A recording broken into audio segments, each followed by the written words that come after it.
ہر ابتدا سے پہلے ہر انتہا کے بعد ذات نبی بلند ہے ذات خدا کے بعد۔ دنیا میں احترام کے قابل ہیں جتنے لوگ، میں سب کو مانتا ہوں مگر مصطفیٰ کے بعد۔ سامعین و ناظرین، رمضان المبارک بڑا رحمتوں و برکتوں والا مہینہ ہے۔ یوں تو رمضان المبارک میں کئی اہم دن آتے ہیں، لیکن اس میں غزوہ بدر، 27 رمضان، نزول قرآن، یہ چند اہم ایام میں شامل ہے۔ اور آج اسی حوالے سے بات کریں گے۔ 17 رمضان ہے، 17 رمضان المبارک کا روزہ جو ہے وہ تقریباً اختتام ہونے والا ہے، افطاری کی نشریات ہے، اور آج ہمارے ساتھ موجود ہیں دیوان نقاش فریدی صاحب۔ دیوان صاحب کیا حال ہے آپ کا؟ الحمدللہ، کیسے گزرا رمضان؟ الحمدللہ، اللہ پاک کا فضل ہے، برکتوں کا مہینہ۔ اس بار تو اللہ تعالیٰ کا ہم پہ بھی بڑا خاص کرم ہے کہ آج آپ ہماری تیسری چوتھی نشست میں جو ہیں وہ بطور مہمان بیٹھے ہوئے ہیں۔ یہ ذرا نوازی ہے جی آپ کی۔ بالکل جی، اور اس کے علاوہ ہماری ریڈیو آواز FM 107 مندی بہاؤدین کی ٹیم اور 94 نیوز کی ٹیم سے بڑے ایکٹیو ممبر ہیں ہمارے، بڑی اچھی ثناخوانی کرتے ہیں۔ انیس صاحب موجود ہیں۔ انیس بھائی کیا حال ہے آپ کا؟ ٹھیک ہے؟ ٹھیک ٹھاک آپ سے۔ اچھا، مجھے سب سے پہلے تو یہ بتائیں، آپ اتنی چیزیں کیوں توڑتے ہیں جب بسے پر تھا؟ بالکل جی، یہ یقین کیجیے سامعین ناظرین، جو ہماری ریڈیو آواز کی نشریات چل رہی ہیں جس میں روزانہ جو ہیں وہ 5 سے 7 پروگرام نشر ہو رہے ہیں، اس کے علاوہ 94 نیوز کی نشریات چل رہی ہیں، تو اس وقت یہ فرد واحد کا کام نہیں ہوتا، بلکہ یہ پوری ٹیم جو ہے وہ شب و روز محنت کر رہی ہے، جس کی وجہ سے یہ تمام نشریات آپ لوگوں تک پہنچنی جو ہے وہ ممکن ہوئی ہے۔ یہ وہ لوگ ہیں جو یقیناً خراج تحسین کے مستحق ہیں۔ 2-2 3-3 دن یہ بچے جو ہیں وہ سوتے نہیں ہیں اور محنت کرتے ہیں۔ آج ان سے بھی ہم کلام سنیں گے، اور بالکل غزوہ بدر کی بات ہو رہی ہے، تو سب سے پہلے میں نقاش فریدی صاحب سے گزارش کروں گا کہ نقاش بھائی، غزوہ بدر کے محرکات کیا ہیں؟ دیکھیں، کفار جو ہے، آپ مکہ کا اگر آپ دور اس کو سمجھیں بغور، تو ایک سیاسی اور مذہبی ایک ریاست ہے پوری ایک، اور وہاں سے چند افراد کی ایک ٹکڑی جو ہے وہ ہجرت کر جاتی ہے اور مدینہ کے اندر آ کر ایک مد مقابل ایک ریاست قائم ہوتی ہے، ایک چھوٹی سی، اور اس کے درمیان میں جو ہے پھر کئی ایسے معاملات جو ہیں وہ پیش آتے ہیں کہ جن سے کفار کو بڑا نقصان جو ہے وہ پہنچ رہا ہے، مذہبی اعتبار سے بھی دیکھا جائے اور ان کے سیاسی اعتبار سے بھی دیکھا جائے۔ وہ غزوہ بدر چونکہ یوم الفرقان ہے، اور یعنی کہ فرق کرنے کا دن ہے، ایسے اور کفر اور ایمان کے درمیان میں یا اسلام کے درمیان کے اندر ایک جو ہے وہ فرق کے معاملات یہاں پر جو ہیں وہ طے ہوئے۔ آقا علیہ الصلوۃ والسلام کی ذات بابرکت کو مکہ کے اندر جو تکلیفات دی گئی اور جس بنا پر ہجرت ہو کر مدینہ آقا علیہ الصلوۃ والسلام تشریف لائے، اور اس کے بعد جو کفار ہیں اب وہ اس در پہ ہیں کہ کسی طریقے سے جو ہے وہ آقا علیہ الصلوۃ والسلام کی جو یہ ریاست قائم ہو رہی ہے، اس کو یہیں پر جو ہے وہ دفن کر دیا جائے، اس ریاست کو قائم نہ ہونے دیا جائے۔ اور جس کے اندر ایک خط لکھا گیا کفار مکہ کی جانب سے عبداللہ ابن ابی کو، جو رئیس المنافقین جانا جاتا ہے ہمارے یہاں پہ، یہ یہود کا سردار تھا، اور حضور کی آمد سے قبل جو ہے وہ اہل مدینہ اس کو اپنا حکمران بنانے والے تھے۔ ٹھیک ہے۔ اب چونکہ آقا علیہ الصلوۃ والسلام مدینہ آ گئے ہیں اور ریاست جو ہے وہ آقا علیہ الصلوۃ والسلام کے زیر سایہ آ گئی مدینہ، اور آقا علیہ الصلوۃ والسلام کو بطور حکمران تسلیم کر لیا، تو یہ بہت گراں گزری عبداللہ ابن ابی پر یہ بات، اور ابن ابی کو یہی اکسایا گیا کہ تم قتل کر دو۔ اور جب اس خط کی خبر آقا علیہ الصلوۃ والسلام کے پاس پہنچتی ہے تو بلاتے ہیں اور بلا کر کہتے ہیں عبداللہ ابن ابی کو کہ کیا تم اپنے بھائیوں کے ساتھ قتل کرو گے، کیونکہ تو اب بڑی تیزی سے اسلام پھیل رہا ہے اور تم میں سے کئی لوگ جو ہیں وہ اسلام لا چکے ہیں۔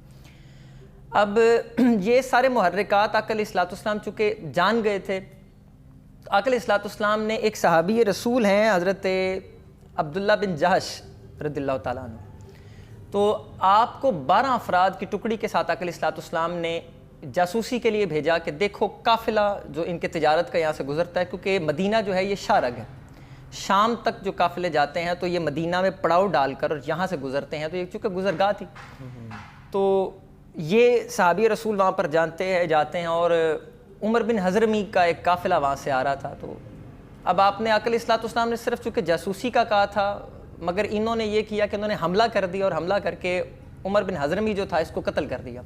ٹھیک ہے۔ اب جب یہ خبر آقا علیہ الصلوۃ والسلام تک پہنچی تو آقا علیہ الصلوۃ والسلام بھی ناراض ہوئے، اور آپ نے کہا کہ میں نے جاسوسی کا بولا تھا، قتل کا میں نے نہیں اجازت دی تھی، تو یہ تم نے ایک غلط ایک معاملہ ہوا ہے۔ کفار کو یہ بات بڑی ناگوار گزری کہ چونکہ جو عمر بن جاش یہ تھا اپنا حضرمی، یہ ان کا ایک بڑا کہہ لیں کہ آپ مین کارندہ تھا، اب اس کے قتل کا چونکہ بدلہ لینا تھا، تو یہ چونکہ قبائلی نظام ہے تو یہاں پر وہ بدلے والا قصاص کا معاملہ بڑا جو ہے وہ ہے۔ اب وہ بدلے کے پیش نظر جو ہے وہ اپنی تیاریوں میں لگ گئے کہ کسی طریقے سے جو ہے وہ حملہ کیا جائے، اور یہ اسی اسنا کے اندر جو ہے وہ شام سے 1000 اونٹوں کا قافلہ جو ہے وہ آ رہا ہے ابو سفیان کی جو ہے نمائندگی کے اندر۔ ٹھیک ہے۔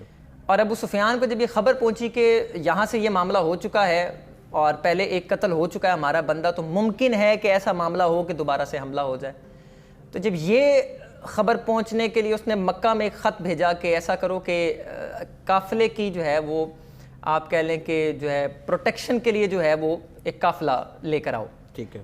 ابو جہل کی سربراہی میں 1000 افراد کا جو اسلحے سے لیس تھے، تو وہ قافلہ آتا ہے نکل کر ادھر۔ ٹھیک ہے۔ مکہ سے قافلہ نکلتا ہے، یہاں پہ رسالت مآب صلی اللہ علیہ وسلم کی ذات بابرکت کو بھی خبر ہو جاتی ہے، اور آقا علیہ الصلوۃ والسلام 313 افراد کا۔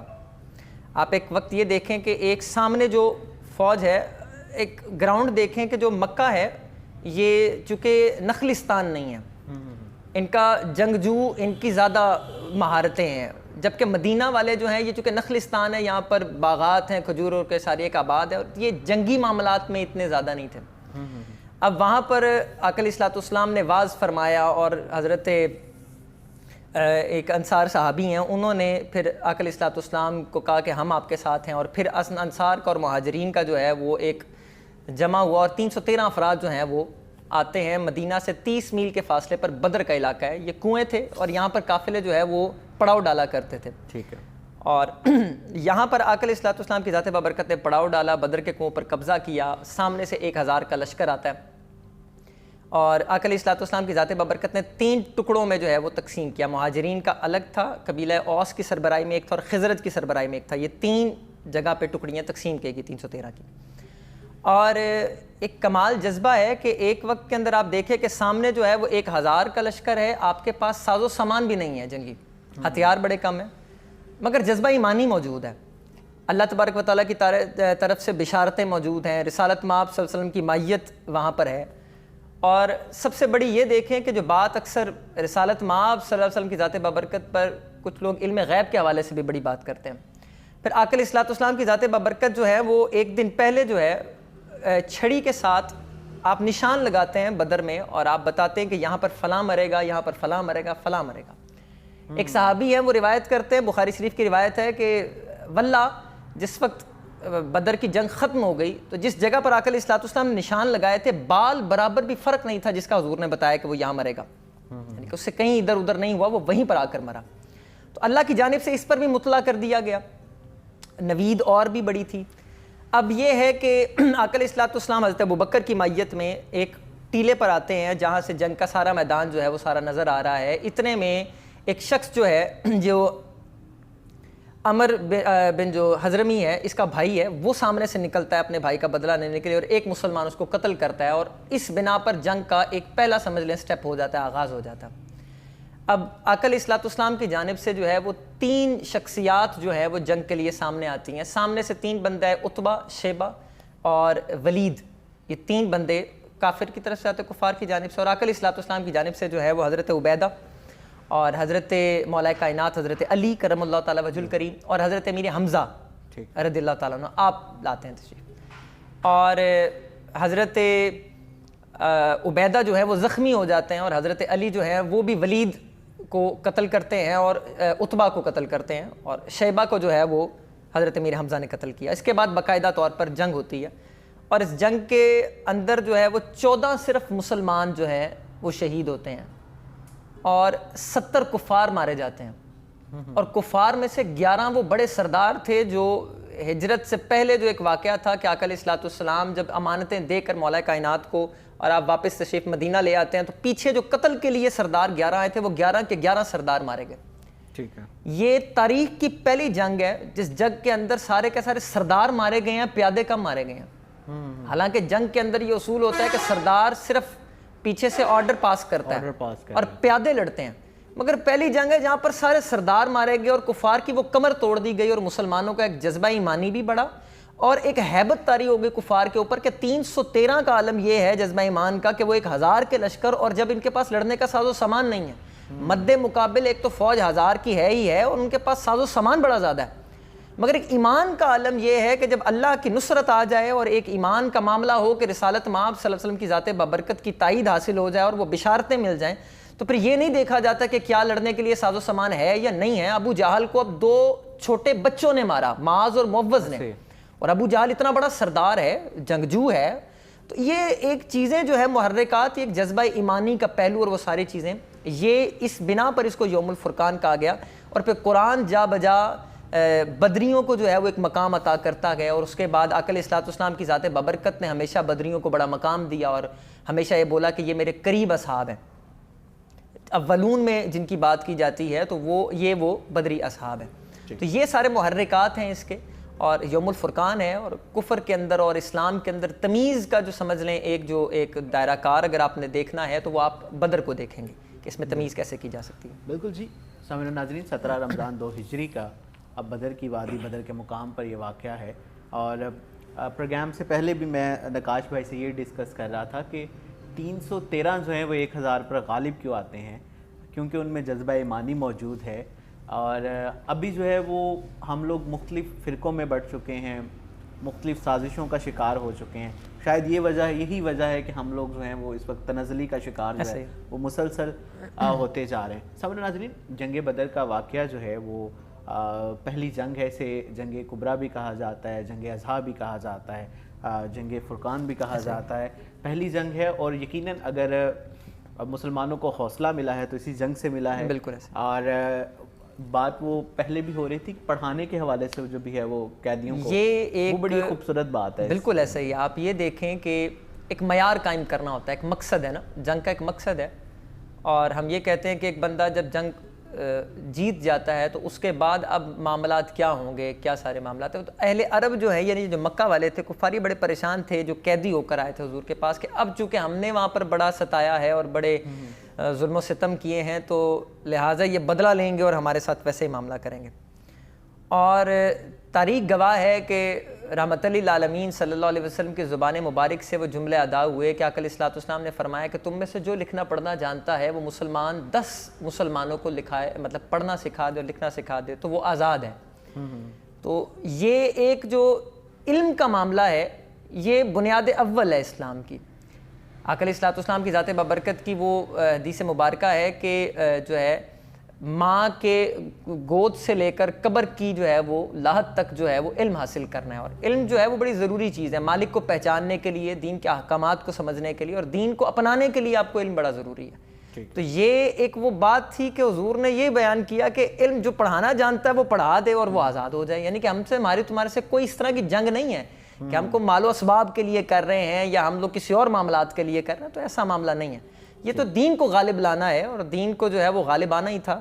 بالکل بالکل جی۔ سامعین ناظرین، ہمارے ساتھ محمد انیس موجود ہیں، ان سے کوئی کلام سنتے ہیں۔ نقاش بھائی موجود ہیں، بڑا خوبصورت آواز کے مالک ہیں، کوشش کریں گے اگر دامن وقت میں جگہ ہوئی تو ان سے بھی ضرور کوئی خوبصورت کلام سنیں گے۔ کون سا کلام سنائیں گے؟ نصیر الدین نصیر صاحب، بسم اللہ۔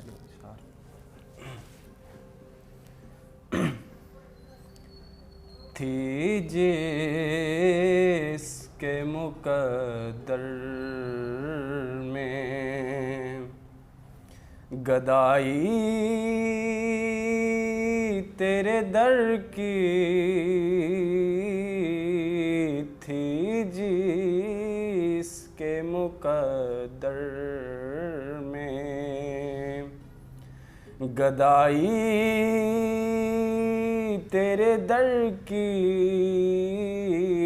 قدرت نے اسے راہ دکھائی تیرے در کی، قدرت نے اسے راہ۔ میں بھول گیا نقش و نگارے رخ دنیا، میں بھول گیا نقش و نگارے رخ دنیا، تصویر جو میرے سامنے آئی تیرے در کی تصویر جو میرے سامنے آئی تیرے در کی تھی جس کے مقدر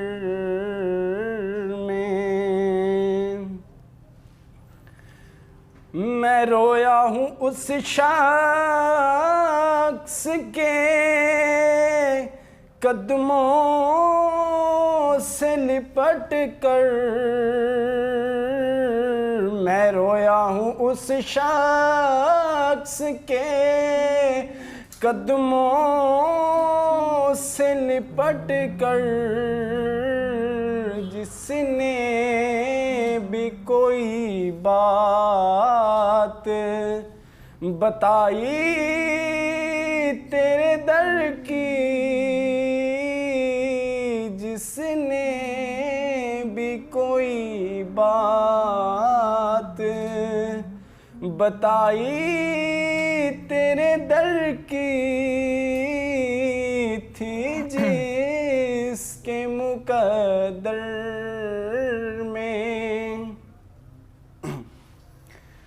آیا ہے نصیر آج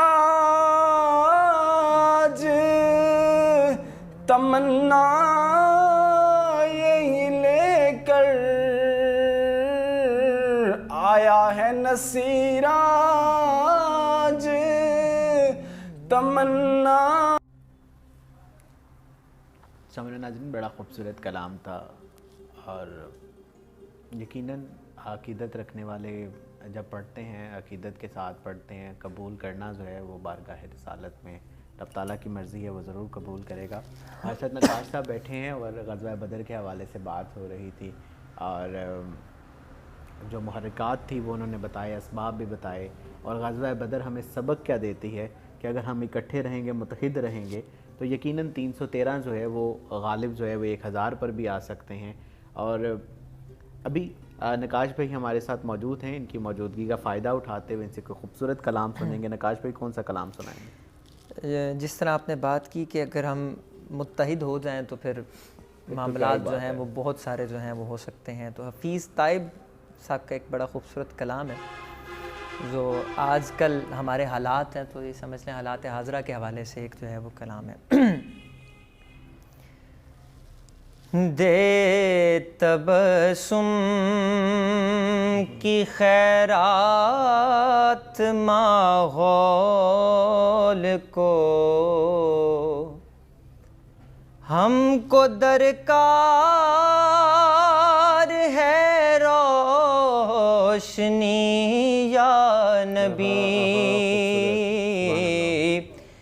دے تبسم کی خیرات ماحول کو ہم کو درکار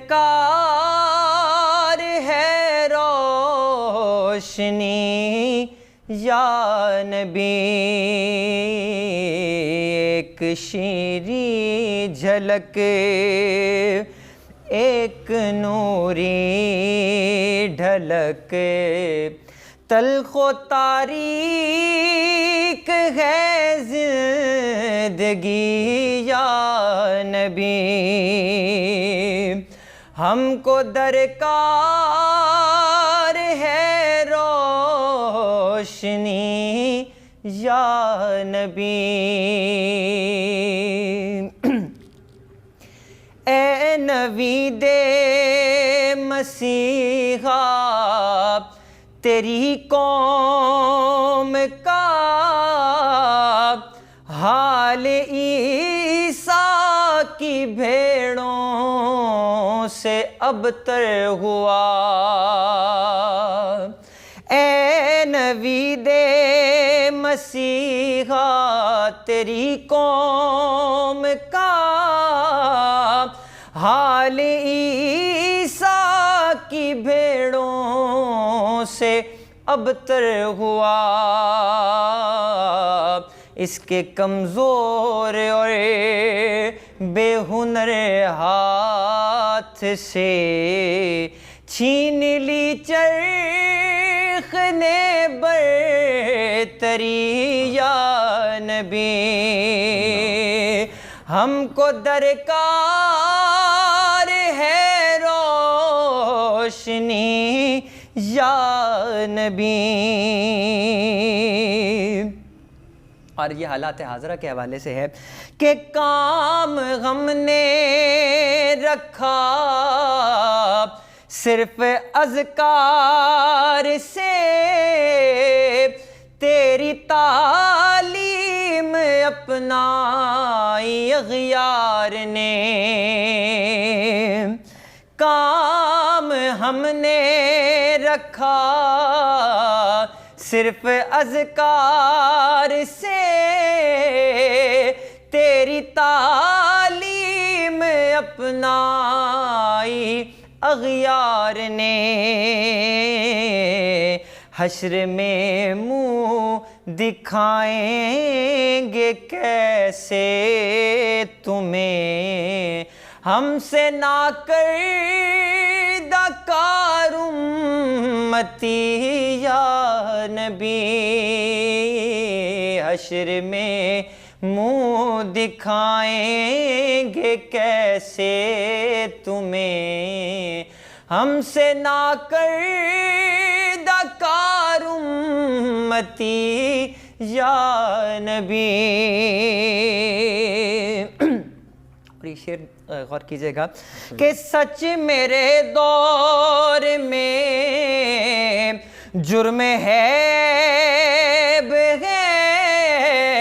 جھوٹ فن عظیم آج لا ریب ہے. سچ میرے دور میں جرم ہے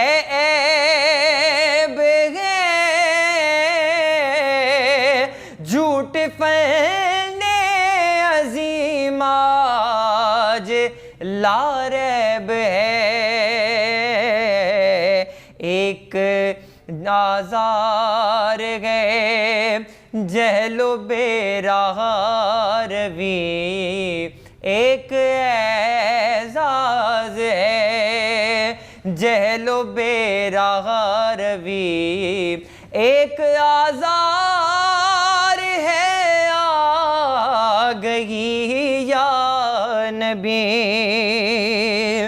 ہم کو درکار ہے روشنی یا نبی. اس کلام کا مقطع بڑا خوبصورت ہے کہ یا نبی اب تو آشوب حالات نے تیری یادوں کے چہرے بھی دھندلا دیے. یا نبی اب تو آشوب حالات نے تیری یادوں کے چہرے بھی دھندلا دیے. دیکھ لے تیرے تائب کی نغمہ گری بنتی جاتی ہے نوحہ گری یا نبی. دیکھ لے تیرے تائب کی نغمہ گری بنتی جاتی ہے نوحہ گری یا نبی. دے تبسم کی خیرات ماحول کو ہم کو درکار ہے روشنی یا نبی. سبحان اللہ. سامعین ناظرین بڑا خوبصورت کلام ہے اور یقیناً حالات حاضرہ کا ایک مرکزی خیال جو ہے وہ بیان کر رہا ہے بلکہ خلاصہ بیان کر رہا ہے. اور یقیناً سامعین و ناظرین اگر ہم اب بھی متحد نہ ہوئے، اب بھی ہم نے تفرقات کو نہ چھوڑا، تو یقیناً ہم جن حالات سے گزر رہے ہیں آئندہ آنے والے حالات جو ہیں وہ اس سے مزید خراب ہو جائیں گے۔ نقاش بھائی، ابھی میں کل پرسوں جب خبروں میں دیکھا وہ فلسطین کے جو معاملات چل رہے تھے، یقین کریں کہ دل بڑا اس چیز سے دکھا ہے کہ یار ہم لوگ اتنے سارے لوگ ہیں، اتنے اسلامی ممالک ہیں، ہم لوگوں کے ہوتے ہوئے قبلہ اول پہ جو ہے وہ اس طرح کے معاملات ہو رہے ہیں کہ لوگوں کو جو ہے وہ ہم کوئی جو ہے وہ پتھروں والے دور میں تو رہ نہیں رہے کہ ایک جگہ پر جو ہے وہ اس طرح لوگوں کو، مسلمانوں کو شہید کیا جا رہا ہے تو ساتھ والے گاؤں میں پتہ بھی نہیں ہے۔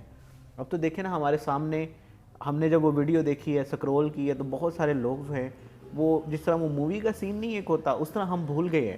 آج ہم ذکر کر رہے ہیں اس جگہ پر، مین سٹریم پر، میرا نہیں خیال کہ کسی جگہ پر اس چیز کو ڈسکس بھی کیا گیا ہے۔ ایسے ہی ہم لوگ بھی ڈسکس کریں گے، کل پرسوں جو ہے وہ ہم اس چیز کو بھول جائیں گے۔ ایسے تو اگر سامعین و ناظرین، اگر ہم اب بھی متحد نہ ہوئے تو یہ لوگ یقیناً ہم لوگوں پر جو ہے ہمیں مزید نقصان پہنچائیں گے۔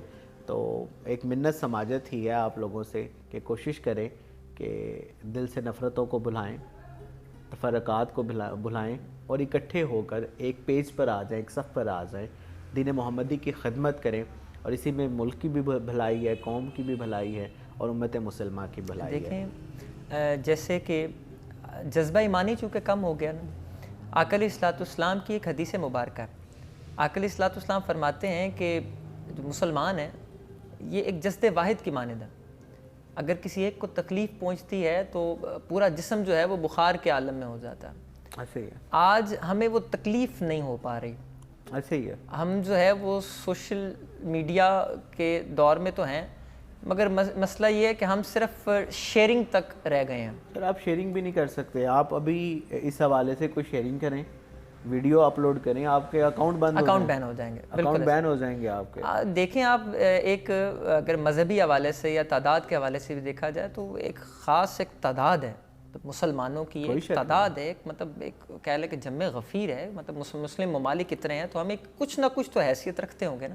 مگر مسئلہ یہ ہے کہ آج مطلب ہم ایمانی معاملات میں بھی دیکھیں تو آج نہیں ہے، مطلب ایک فلسطین ہے، صرف فلسطین ہی نہیں ہے، شام بھی ہے، ایسے ہی ہے، اور بھی کئی ممالک ہیں جہاں پر یہ سارے معاملات ہیں، تو ہم میں وہ چیز نہیں رہی۔ اب ہم لوگ نفسا نفسی کا عالم ہے، اور یہ کلام مجید کہتے ہیں نا کہ اللہ اس قوم کی حالت نہیں بدلتا جو اپنی حالت بدلنا نہ چاہے۔ تو یہود کے ساتھ بھی یہی کچھ ہوا تھا کہ وہ جو مالک کی طرف سے پیغام ملا تھا تو پھر اس میں تحریفات شروع کر دی اور من مرضی کے معاملات شروع کر دیے۔ آج افسوس ہے کہ مسلمان بھی یہی معاملات کر رہے ہیں، ہم من مرضی کے حساب سے، ہر ایک کے ہاتھ میں اپنے ایک فرقے کی ایک تلوار ہے، اور وہ کسی کے کلمے کا اعتبار کرنے کے لیے بھی جو ہے وہ کہہ لیں کہ وہ راضی نہیں ہے، آمادہ نہیں ہے کہ میں کسی کے کلمے کا اعتبار بڑی نفاست کے ساتھ الگ کیا گیا ہے۔ دیکھیں وہ دیکھیں نا، مطلب ہم کوئی کلمہ بھی پڑھ لے تو ہم اس کے کلمے پر بھی اعتبار کرنے کے لیے جو ہے وہ بھی راضی نہیں ہے۔ تو یہ رسالت مآب صلی اللہ علیہ وسلم کی ذات بابرکت سے دوری کا ہے، اس تعلیمات سے دوری کا ہے، قرآن سے دوری کے نتائج ہیں یہ۔ بس اللہ رحم فرمائے اس امت پر۔ بالکل سامعین و ناظرین، منڈی بہاؤدین اس کے مضافات میں افطار کا وقت ہوا سے آتا ہے، باقی تمام روزہ دار اپنے مقامی وقت کے مطابق روزے کو افطار کریں۔ کل انشاءاللہ ریڈیو آواز FM 107 منڈی بہاؤدین سے افطار کی نشریات میں آپ لوگوں کی حاضر خدمت ہوں گے۔ یہ نشریات آپ 94 نیوز سے براہ راست دیکھ بھی سکتے ہیں۔ اپنا خیال رکھیے گا، اللہ حافظ۔